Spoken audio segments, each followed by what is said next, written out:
Join us in our newest episode of Chemistry. Whatever. Today we're going to learn about water. I want you just to start. Everybody knows a fair amount about water, and they already kind of interact with it. So what I want you to do is name as many things as you know about water. Take about a minute or two and just list as much as you can. So water, all of its unique properties, everything that's interesting and cool about water really comes down to its hydrogen bonding. So when we talked about intermolecular forces, one of the strongest ones was hydrogen bonding. The cool thing about water is water has 4 opportunities to interact with other molecules in hydrogen bonding. Because there's 2 lone pairs on the oxygens and 2 hydrogens, you get attraction to up to 4 other water molecules. That's why water tends to boil at such a high temperature relative to its mass. That's why it has such a interesting transition in density when it goes from liquid to solid. It has to do with its adhesion, cohesion, things like that. So classification of matter, we've looked at this before, and we're talking about way down here in homogeneous mixtures, solutions. So in water, we're actually getting more and more towards solutions where we're talking about dissolving things in water. Now, water's not the only thing that makes a solution. You can have alcohol solutions, propane solutions, gas solutions, liquid solutions, solid solutions, non-aqueous solutions. I just said a word. Water solutions are referred to as aqueous, so like agua, aqueous. So a solute is the dissolved substance in a solution. The solvent is what does the dissolving. For example, salt in salt water is the solute. It's what gets dissolved. Sugar in soda, in iced tea. The solvent, and carbon dioxide, it's a gas, but it can become a solute in things like soda, carbonated water. The solvent is water in salt water, water in soda, and nitrogen in air. So there's this idea in chemistry that like dissolves like. So things that are similar to one another will dissolve one another and will dissolve into one another. So what this really refers to is it has to do with polarity. So nonpolar solutes dissolve best in nonpolar solvents. Things like plastics dissolve better in something that's similar to gasoline or oil. So fats, steroids, and waxes will dissolve in things like benzene, hexane, and toluene. You'll notice these are weird names that you're not really used to seeing because they're organic compounds. They are nonpolar organic compounds. Polar and ionic solutes dissolve best in polar solvents. Most of the things you're used to dealing with are things that dissolve in polar solvents because it's inorganic salts, table salt, pickling lime, stuff like that. Sugars, and then those all dissolve in things like water, small alcohols, and acetic acid. Acetic acid is the acid that's in vinegar.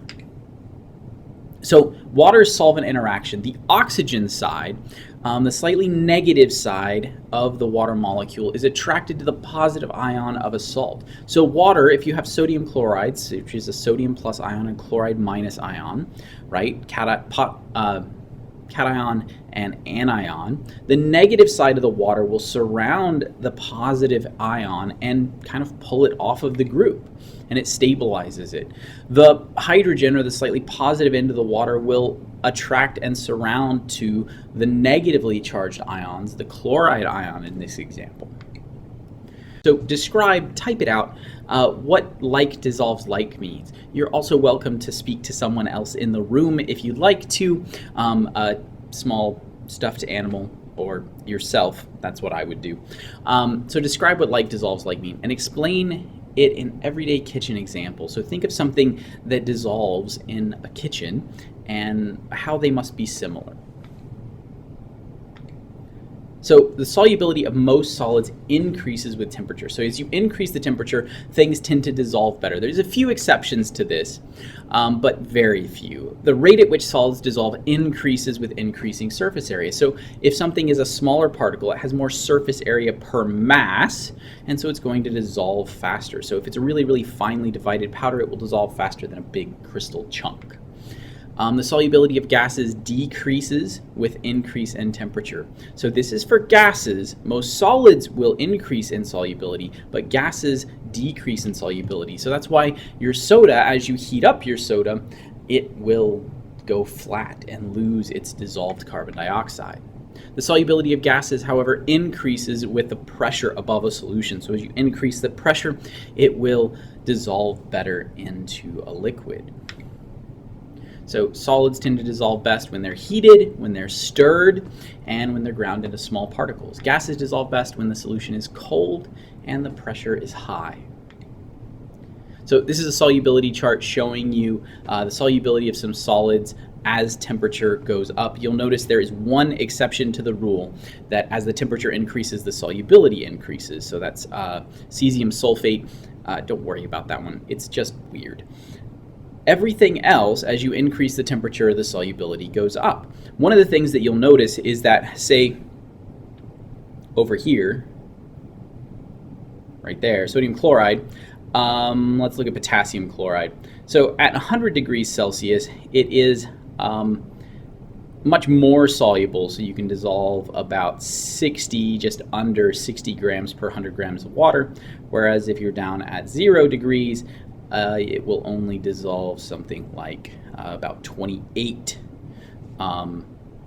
grams in 100 grams of water. So that's how you read this chart. It's in concentration of grams of salt in 100 grams of water. So write what you would do to a soda to keep it from losing carbonation. You can type this out, you can write this out. If we were in person, you balled it up into a ball and throw it at one another. You're welcome to do that if there's someone with you, but don't do that with your parents. That's probably a bad idea. Now, write one thing you could do to help salt dissolve faster in water. All right, so there are now electrolytes and non-electrolytes. So when you dissolve things in water, some of them conduct electricity and some of them don't. So a substance whose aqueous solution, water solution, conducts an electric current is considered an electrolyte. A non-electrolyte is a substance whose aqueous solution does not conduct electric current. So for it to conduct electric current, you have to have positive and negative charges that can move around and help conduct those electrons. So usually for an electrolyte to be something to be an electrolyte, it is an ionic compound. It splits into those positive and negative charges. Non-electrolytes are everything that's not an ionic compound, something like sugar or alcohol dissolving in water. So try to classify the following substances as electrolytes or non-electrolytes. We're looking for, does it conduct electricity or not? So pure water, is it an electrolyte solution or a non-electrolyte solution? Tap water, will it conduct electricity? Will it not? Sugar solution, dissolved in water.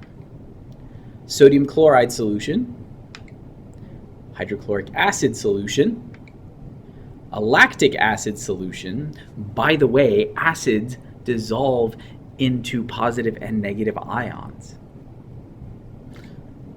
Ethyl alcohol solution, pure sodium chloride.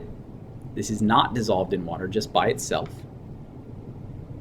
So what are the answers? So an electrolyte, tap water is a weak electrolyte.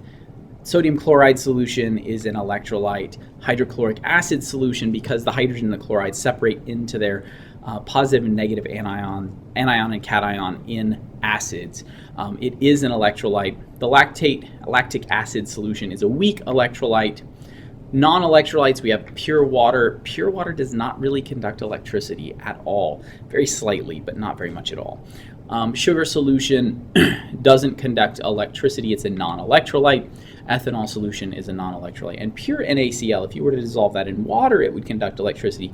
But in its pure form as a solid, it does not conduct electricity. If you melt it, then those electrons can move around via the positive and negative cations, anions.